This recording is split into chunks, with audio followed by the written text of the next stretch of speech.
You ask Tiger to solve. This deals with linear equations with one unknown. The final result is x equals 20.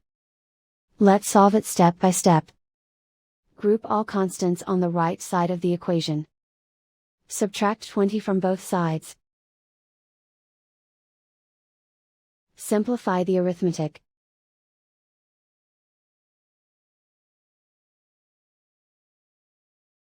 Isolate the x. Divide both sides by 2. Simplify the fraction. Find the greatest common factor of the numerator and denominator.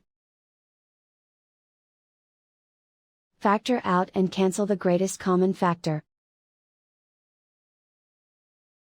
And so the final result is x equals 20.